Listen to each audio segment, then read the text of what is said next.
তোমাদের সাথে শেয়ার করি। এগুলো কি কাশ্মীরি লঙ্কা দিয়ে একদম ঝাল না, দেখে ভয় পেয়ে যেও না।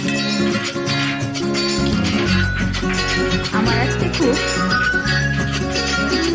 ঠিক আছে, পরে বলবো কি বানাচ্ছি, দেখেই নাও।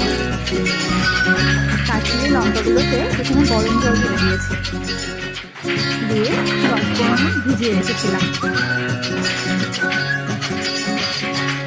ভালো করে ভিজিয়ে দিয়েছি যেন ঠিক মতন ভিজে যায়।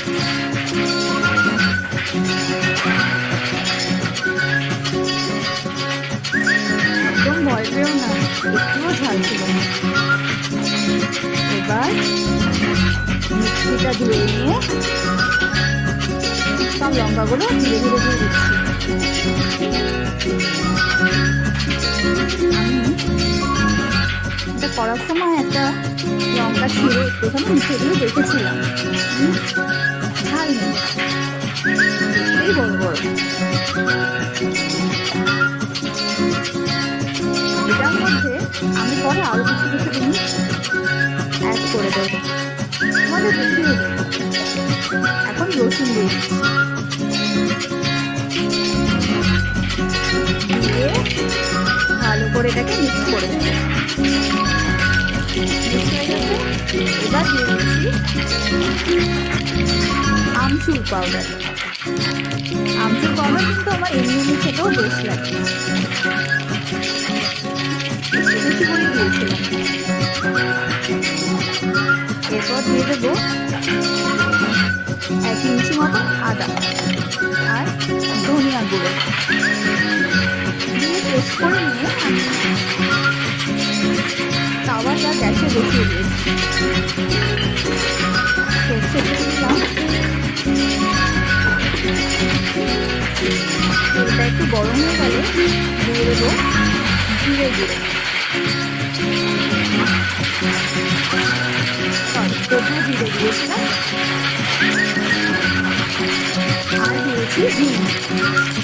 এবারে একটু হিং, আমার এবারে হিংটাই ভালো লাগে। এক হাতে মোবাইল আর এক হাতে রান্না করছি, আমি সেটাই দেখছি। ভালো করে নাড়াচাড়া করে নিয়ে লঙ্কা আর বাকি সব পেস্টটা বানিয়েছিলাম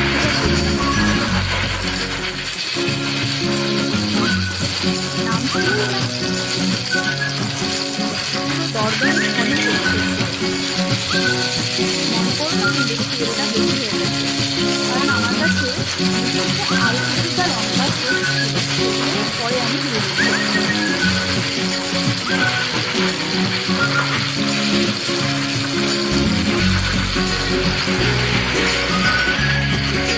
এবার অ্যাড করে দিচ্ছি কিছুটা নুন।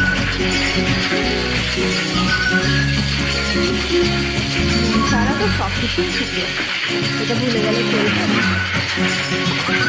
ভালো করে নেড়ে চেড়ে মিশিয়ে নিচ্ছি।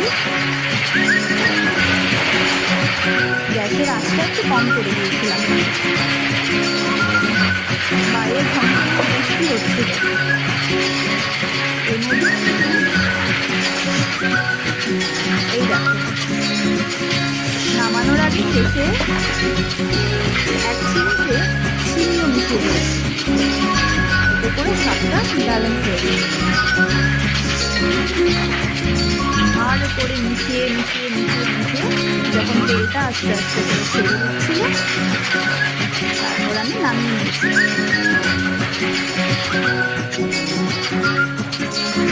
রেডি আমার লঙ্কা রসুনের আচার। এটা আমরা রুটি দিয়েও খেতে পারি, কিন্তু খাওয়ার আগে, এত রিচ খাওয়ার আগে